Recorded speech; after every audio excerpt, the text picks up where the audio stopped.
believe me when I tell you, any kind of thing that you set out there for yourself as a goal, once you reach it, it's going to be anticlimactic. We've talked about how poor we are at celebrating wins, but I think we're that way because we understand the science behind it. Is like, well, great, move the goalpost again, because the struggle towards the greater thing, even if it's a better version of you, that's the part that's going to make you happy.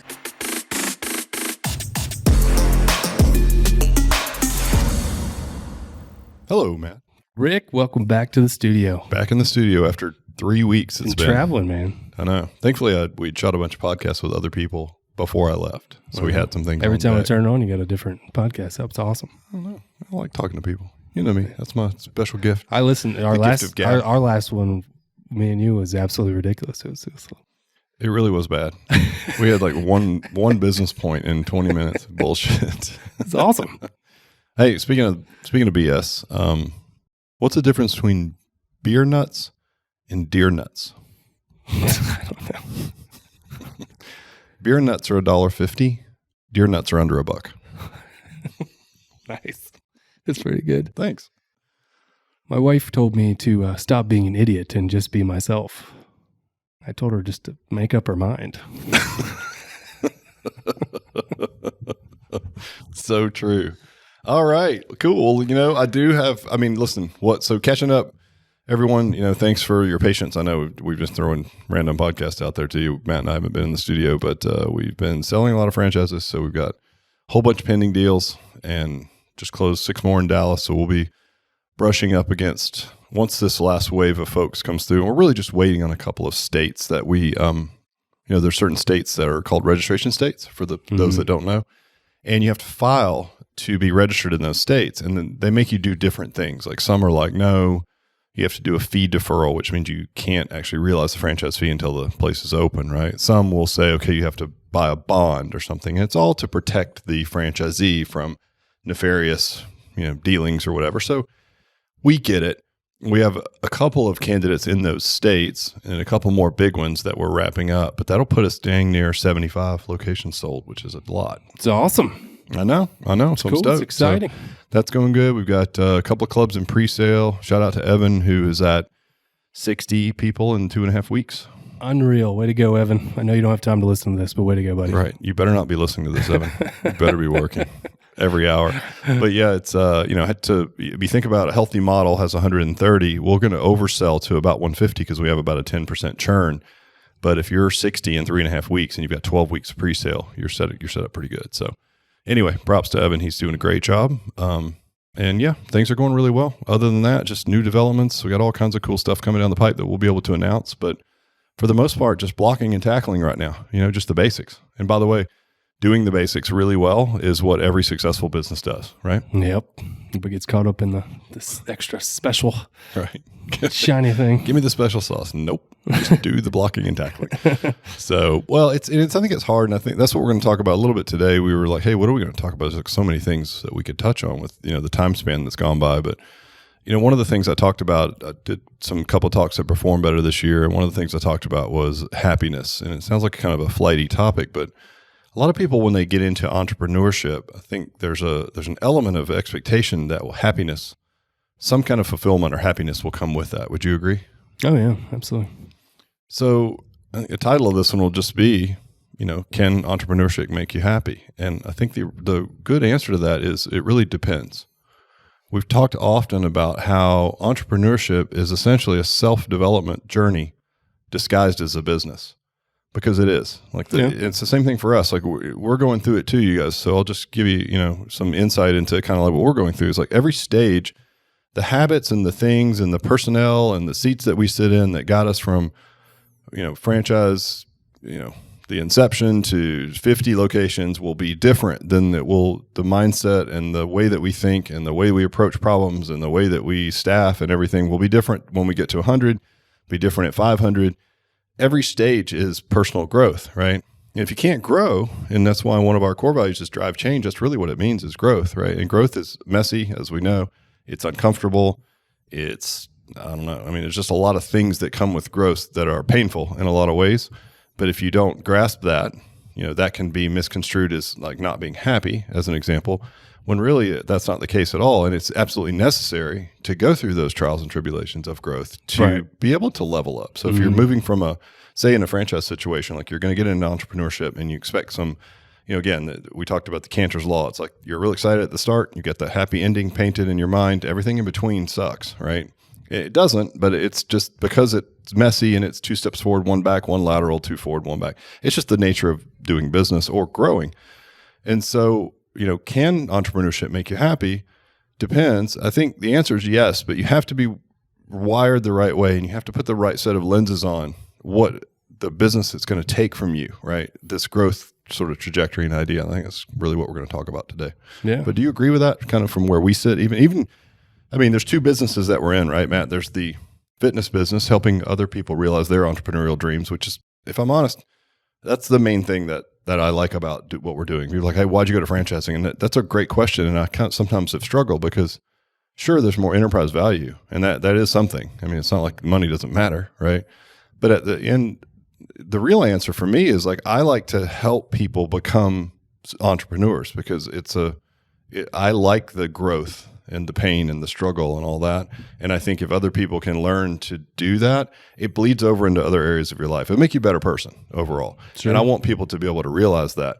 But it's also not easy to help people realize that. Well, I've been in a fortunate seat where I just kind of been riding this journey with you for a while. And there's been lots of changes and we've changed the gym, in 20 or 30 years, 50 different ways. But recently in the last, several years, I've been more at the head of that, say in our own locations, and just my growth or going through that. Like I'm a different person now than when I started. Now, we're moving our local gym around the corner. Before that would have scared the crap out of me. Now it's just like I get excited. Like I was excited this morning. I'm like, I know this is going to be hard, but I was like, man, this is a new challenge. I want to, we're going to go tackle this thing and see what we got. So that's the kind of growth that I think you're kind of talking about a little bit. And to me, it's fun. Yeah. And when we've talked about this often, when you're in an organization like ours, where you've got people that started, we talk about your trajectory, even mine, right? You've got me who wasn't necessarily the greatest student ever, who opened a gym at 22 and just wanted to train people. And then you had to learn we had our hiccup, and you had to learn how to be a better business person. And you have to learn how to hire the right people, and you have to learn how to lead those people. And then all of a sudden you're running a licensing company. You have to teach other people how to do the thing, right? Which means the thing needs to be simpler, cleaner platforms. You need to backfill some positions. You can't do all things, right? And then for the people that were on the team back then, and you're one of those, for you to be able to come along on that journey, it doesn't always happen that way. You do leave people behind at times, and it's not because they're bad people or whatever. They were well suited in the role that they were in. They're just not able to shift gears, right, and move to the next role. And it sucks when that happens because you feel like you're kind of leaving people in the dust, and then there's always an emotional attachment to that. They're like, sure. Well, we used to hang out all the time. It's like, I just don't have time now. I've got these other things. It doesn't mean I don't like them. Right. Well, you're hanging out at work, but it's like you're not really hanging out. It was like it was a work relationship, and you like that individual, but you're doing this now. And so are we not friends? This is a really long podcast for me to somehow try to articulate to Matt that I don't want to be his friend anymore.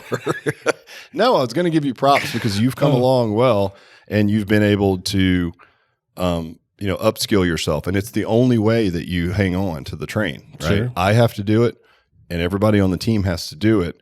And we're reaching that stage where now when we go out and hire people, we want to hire people that have already done the thing, right? I'm not going to hire someone that's green that I know that's a friend and be like, this isn't a hire the athlete, train the skill position that we're looking at now. If you're looking at a director of operations, it's like, it's a very important role. Somebody's got to come to the table with 8 to 10 years of franchise experience. These are different animals than what we've looked at in the past. That means that our current team that we did drag along early on has got to continue to upskill or they get washed over, because like you're going to bring in people that are heavy hitters. They're going to know what's up, and they're going to try to build a team that can get shit done. So like, I want my team, the team that we have now, to continue to upskill, because I want you guys to be able to realize your dreams as well. And that extrapolates then all the way through to the franchisees that we're helping become entrepreneurs. But I think when you look at happiness as a goal, if we just use that word alone, I think it's kind of an empty goal. I think it's an odd goal to have. I think when you look at like the industry around happiness, I think there's 100,000 books currently in publication for how to be happier, right? Or self-fulfilled. And would you say, based on where we are in time and space, that we're happier as a society right now than we've ever been? I don't know. I'm just thinking about you buying a happiness book. Well, I've never bought any of them. I just say. It's got a big smiley face on the front. Makes me so happy. But as a society, no. We're pretty sad people, aren't we? Right, but we're not. We have no reason to be, right? Like, we're probably better off than we've ever been. It's the theys that are sad. not us. The theys. Them days. Those people. Those people are sad. Well, if you think about trying to be happy, and we always say, like, look, if you're trying to be happy, it's like trying to be cool. The harder you try, the worse it gets, right? It shouldn't be an end goal. I think what people really mean when they say, I want to be happy, is it means they want to have a purpose. Like, what? Yeah. And if you look at the science of happiness, so if you listen to like Andrew Huberman, the Huberman Lab podcast, and he's a brain scientist, Stanford professor, really sharp guy. And he recently did on one of his podcasts, they kind of laid out the way that our brain is wired to accept challenges. And so basically, if something is hard to overcome, whether it be physical, emotional, spiritual, or whatever, and you work hard to overcome it, right? The brain chemistry that you get afterwards, like a hit, if you will, it's not temporary. It literally rewires the way that your brain works. And then immediately, once you've reached the thing, the pinnacle or whatever that is, the only way to continue that journey is to move the goalpost further out and then to move towards that. So basically what we're saying is, like, from now until the day that you die, you should be involved in some type of personal growth or challenge and something that's difficult to overcome. If you are then, constantly working to overcome obstacles in your life, in any area of your life, and you're getting better, that is the key to happiness. So when you look at it that way, and we take that and we talk about, sounds like entrepreneurship. Exactly. So in that way, but that's the thing though, if you want entrepreneurship to make you happy, and it will, I promise you, you have to be willing to embrace the fact that the part of entrepreneurship that is going to make you happy, even based on the brain science that we just talked about, as your brain is rewired every time you overcome a challenge, right? Then the middle part, that Cantor's law, the part that feels like failure, that is the part that makes you happy. And so it's like embracing the struggle of entrepreneurship, not being off-put by it, right? It's sort of like bracing your steeling. We've talked about this, like steeling yourself against the realities of what it's like to be an entrepreneur, right? Ups and downs and arounds. And to your point, like, oh, you would have freaked out a few years ago. Now you don't, because you've got your ducks in a row and you can almost predictively understand human behavior and why people like, listen, we're going to be raising our rates, reducing our clientele, and moving the gym around the corner. Is that going to make everyone happy? No, right? And so, and you're the guy who runs the corporate clubs, so you're out in front of that. Is that fun? No, but you understand the reality of that, and you understand how human behavior works. That doesn't come without some lumps, though. Like, to get to there, you had to go through those struggles, and to realize that, and to feel beat up by it. And then you got to get beat up by this one. It's going to be great. Yeah, exactly. You're going to like it. That's the great thing. You're going to be so happy. You look happy. I'm so happy. Do I look happy? But it's part of it is like you're overcoming obstacles. You're becoming a different person in the process, not from a value standpoint or virtues or what. It's just essentially you're stacking life skills.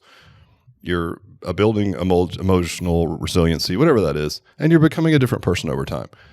And again, based on the science, that's it. So as long as you understand that entrepreneurship is a self-development journey disguised as a business, and that there are going to be a lot of struggles in the business, sure. And we can talk about, you've already mentioned one specific thing, then it will make you happy. But you have to understand that hard part, the struggling part, is the part that makes you happy. It's not the happy ending, and it's not believe me when I tell you, any kind of thing that you set out there for yourself as a goal, once you reach it, it's going to be anticlimactic. We've talked about how poor we are at celebrating wins, but I think we're that way because we understand the science behind it. Is like, well, great, move the goalpost again, because the struggle towards the greater thing, even if it's a better version of you, that's the part that's going to make you happy, right? Mm-hmm. But you have to embrace that, or else it will drive you crazy, because it will always feel messy. Right. You'll always feel like you get a little bit of imposter syndrome. You're not really deserved to be here. Do we know what we're doing? Oh my gosh, right?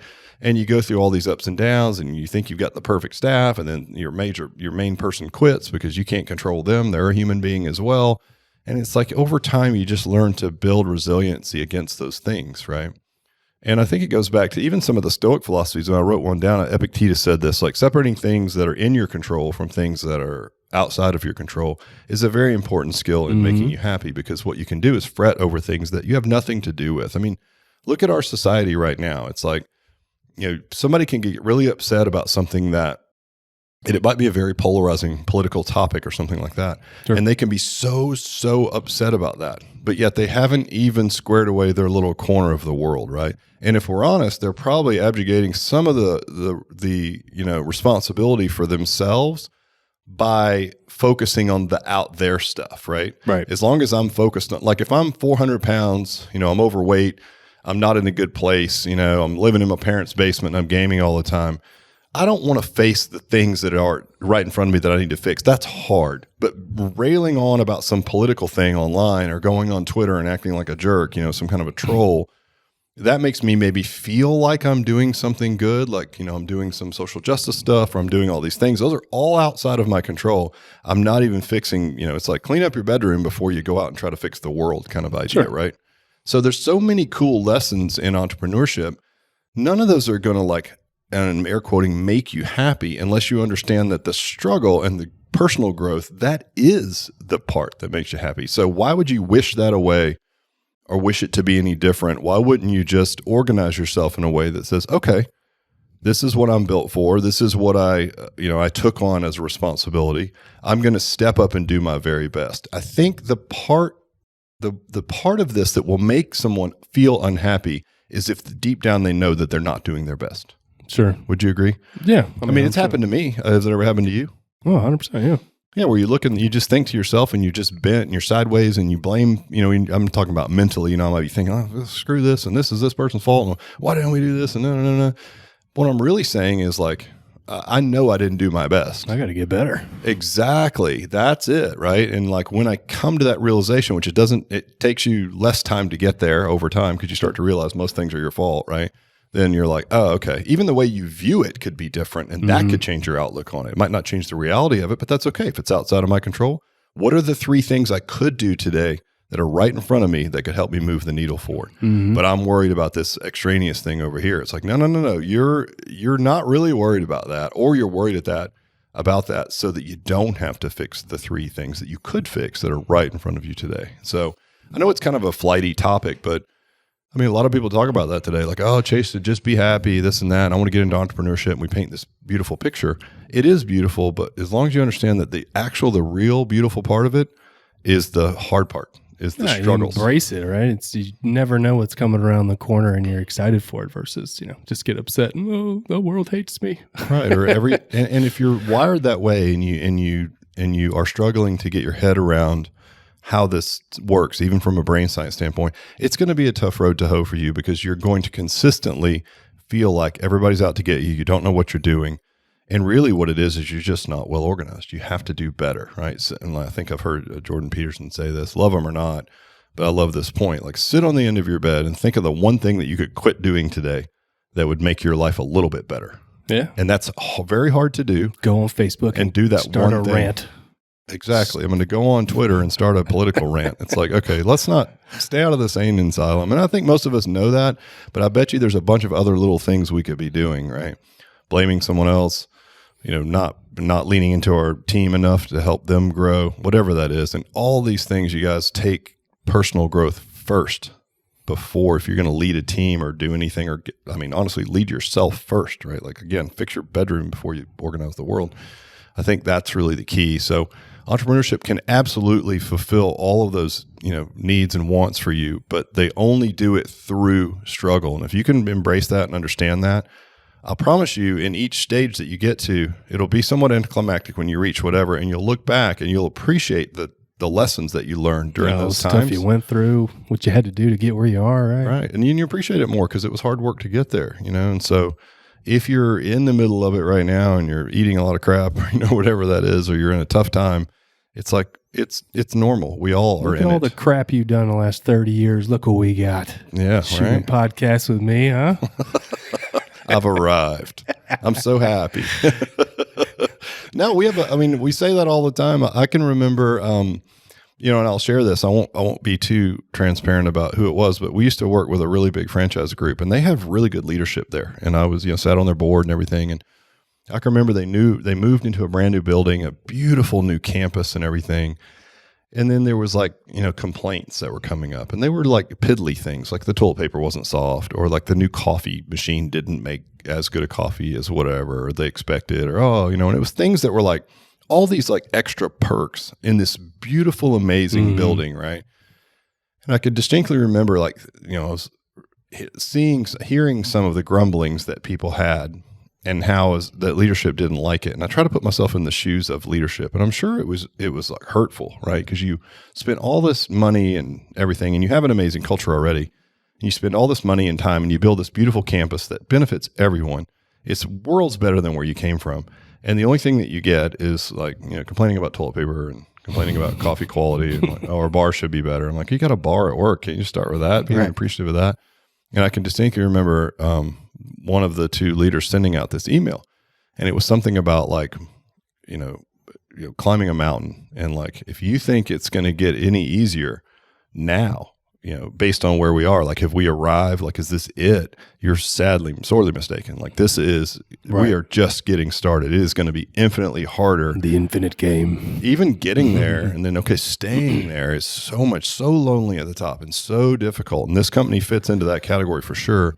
But I can just remember like the venom that was in that email. And it was actually really well written, so it didn't come across as negative, but it was like, blah, blah, blah, something about the mountain. And if you're not down for that, then get off my effing mountain. It was like, whoa. Yeah, but it was just kind of a realignment of expectations, and to say, what are we? Are we like a pampered, empowered, not empowered, but you know what I'm trying to say, privileged group of people that doesn't recognize how much hard work we have to do. Like, we can't grind anymore since we're at the top of the heap. We've arrived. That sums it up pretty good, right? You get that. I'm going to be an entrepreneur, and then I'm going to get to arrive, and I did it. Do you think that's why we're not as good at celebrating wins?